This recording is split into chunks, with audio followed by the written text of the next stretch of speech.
এই মুহূর্তে সবথেকে বড় আপডেট আবারও করতে হবে ভোটার কার্ডের সঙ্গে আধার কার্ড লিংক বিজ্ঞপ্তি দিয়ে নিয়েছে নির্বাচন কমিশন।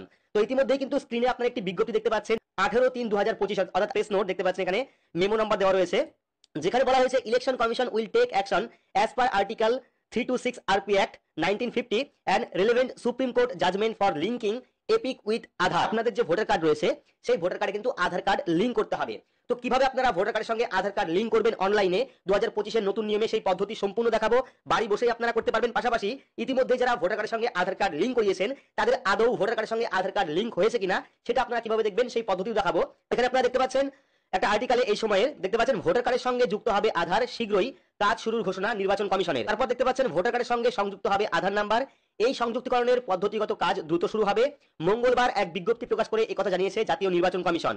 এপিক এর সঙ্গে আধার সংযুক্তিকরণের টেকনিক্যাল বিষয়টির জন্য দেশের আধার নিয়ামক সংস্থা UIDAI এবং বিশেষজ্ঞদের সঙ্গে আলোচনা শুরু করবে নির্বাচন কমিশন। তো আধারের সঙ্গে ভোটার কার্ড সংযুক্তিকরণের বিষয়টি নিয়ে আলোচনার জন্য মঙ্গলবার দিল্লি নির্বাচন সদনে উচ্চ পর্যায়ের বৈঠকে বসেছিল জাতীয় নির্বাচন কমিশন। দেশের মুখ্য নির্বাচন কমিশনার জ্ঞানেশ কুমার ছাড়াও সেই বৈঠকে উপস্থিত ছিলেন বাকি দুই নির্বাচন কমিশনার সুখবীর সিং সান্ধু এবং বিবেক যোশী। কেন্দ্রীয় স্বরাষ্ট্র সচিব সহ উচ্চ পদস্থ অফিসার UIDAI এর প্রতিনিধি এবং নির্বাচন কমিশনের টেকনিক্যাল এক্সপার্টরাও কিন্তু এই বৈঠকে ছিলেন। সেখানেই আধারের সঙ্গে ভোটার কার্ডের সংযুক্তির পদ্ধতিগত কাজ শীঘ্রই শুরু করার সিদ্ধান্ত নেওয়া হয়েছে। নির্বাচন কমিশন জানিয়েছে ভারতীয় সংবিধানের 326 নম্বর ধারা, 1950 সালের জনপ্রতিনিধিত্ব আইনের 23/4, 23/5 এবং 23/6 ধারা এবং এ সংক্রান্ত সুপ্রিম কোর্টের একটি রায়ের ভিত্তিতে আধার এবং ভোটার কার্ডের সংযুক্তিকরণ করা হবে। এর জন্য নির্বাচন কমিশনের টেকনিক্যাল এক্সপার্টরা UIDAI এর প্রতিনিধিদের সঙ্গে দ্রুত আলোচনা শুরু করবে। প্রসঙ্গত একই এপিক নাম্বারে একাধিক ভোটার কার্ডের অভিযোগ তুলে সরব হয়েছিলেন রাজ্যের মুখ্যমন্ত্রী মমতা বন্দ্যোপাধ্যায়। সেই অভিযোগ খতিয়ে দেখতে গিয়ে গরমিল খুঁজে পায় নির্বাচন কমিশন। বিষয়টি নিয়ে রাজনৈতিক চাপানোতর ছড়ায়। এরপরেই ভোটার কার্ডের সঙ্গে আধার কার্ড সংশোধন নিয়ে আলোচনা চলছিল। মঙ্গলবারের বৈঠকের পরেই কিন্তু সেই প্রক্রিয়া নতুন গতি পেল। বুঝতে পারলেন ভোটার কার্ডের সঙ্গে কিন্তু আধার কার্ড অবশ্যই লিংক করতে হবে। এই নিয়ে কিন্তু ইতিমধ্যেই বিজ্ঞপ্তি প্রকাশ করেছে ইলেকশন কমিশন অফ ইন্ডিয়া এবং কোর্টেরও রায় কিন্তু রয়েছে। তো এবার আমরা দেখবো কিভাবে আপনি বুঝবেন যে আপনার ভোটার কার্ডের সঙ্গে আধার কার্ড লিংক রয়েছে কিনা, বা যদি আপনার লিংক না থাকে সেক্ষেত্রে আপনি 2025 এর নতুন নিয়মে কিভাবে লিংক করবেন। তো ভোটার কার্ডের সঙ্গে আধার কার্ড লিংক করতে হলে আপনার স্মার্টফোন থেকে বা কম্পিউটার থেকে যে কোনো একটি ব্রাউজার আপনারা ওপেন করবেন। ব্রাউজার ওপেন করে সেখানে গিয়ে সার্চ করবেন voters.eci.gov.in, তাহলে কিন্তু ভোটার কার্ডের যে অফিসিয়াল ওয়েবসাইট সেই ওয়েবসাইটটা চলে আসবে। ওয়েবসাইট আসার পর কিন্তু এই যে পোর্টাল, এই পোর্টাল থেকে ভোটার কার্ডের যাবতীয় কাজ আপনি করতে পারবেন।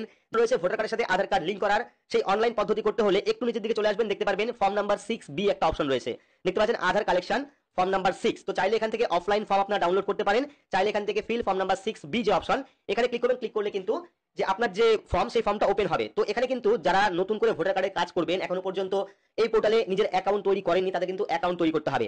অ্যাকাউন্ট তৈরি করার জন্য সাইন আপ অপশনে ক্লিক করবেন। আপনার ডিটেলস দিয়ে, ফোন নাম্বার দিয়ে, আপনার ভোটার নাম্বার দিয়ে কিন্তু আপনাকে অ্যাকাউন্ট তৈরি করতে হবে। কিভাবে এই পোর্টালে অ্যাকাউন্ট তৈরি করতে হয় এই নিয়ে ডিটেলস ভিডিও আমাদের চ্যানেলে করা আছে, গিয়ে দেখতে পারেন।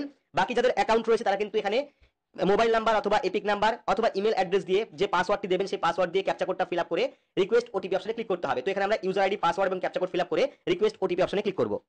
তো রিকোয়েস্ট ওটিপি অপশনে ক্লিক করলে আপনার রেজিস্টার ফোন নাম্বারে একটি ওটিপি সেন্ড করবে, সেই ওটিপি এখানে বসাতে হবে। বসানোর পর লগইন অপশনে ক্লিক করতে হবে।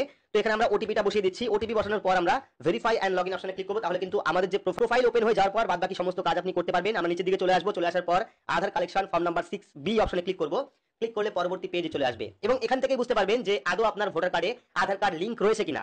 তো প্রথমে আপনাদের এপিক কার্ড নাম্বার অর্থাৎ ভোটার কার্ড নাম্বার এখানে দিতে হবে। তো ভোটার কার্ড নাম্বার দেওয়ার পর ভেরিফাই এন্ড ফিল ফর্ম অপশনে ক্লিক করতে হবে। ক্লিক করলে দেখাবে, দেখতে পাচ্ছেন এপিক নাম্বার আমাদের কিন্তু অলরেডি লিংক করা রয়েছে এখানে কিন্তু। তো ভোটার কার্ডের সঙ্গে আধার কার্ড কিভাবে লিংক করতে হয় যারা নতুন করে করবেন, ফর্ম নাম্বার 6 ওপেন হওয়ার পর 6B ওপেন হওয়ার পর এখানে তো এখানে যখন আপনারা এপিক কার্ড নাম্বার দেবেন, যদি সেই এপিক কার্ডে আধার কার্ড লিংক না থাকে তাহলে কিন্তু এই ফর্মটা ওপেন হবে। আপনার সম্পূর্ণ ডিটেলস দেওয়া থাকবে। এখানে ডিটেলস দেওয়া থাকার পর সি নাম্বার সেকশনে আপনারা পেয়ে যাবেন আধার নাম্বার। এখানে আপনারা আধার কার্ড নাম্বার দেবেন এবং এখানে কিন্তু আপনাদের যদি আধার কার্ড না থাকে সেক্ষেত্রে কিন্তু ডকুমেন্ট এখানে আপলোড করতে হবে। আদার্স যে ডকুমেন্ট রয়েছে সেই ডকুমেন্ট আপলোড করে দেবেন। আপলোড করার পর যদি মোবাইল নাম্বার লিংক করতে চান সেক্ষেত্রে মোবাইল নাম্বার দিয়ে সেন্ড ওটিপি অপশনে ক্লিক করবেন। ক্লিক করার পর ভেরিফাই করে নেবেন। ভেরিফাই করার পর যে ক্যাপচা কোডটা পাবেন সেই ক্যাপচা কোডটা ফিল আপ করে প্রিভিউ এন্ড সাবমিট অপশনে ক্লিক করলে কিন্তু আপনার যে আধার কার্ড তার সাথে কিন্তু ভোটার কার্ডটা লিংক হয়ে যাবে।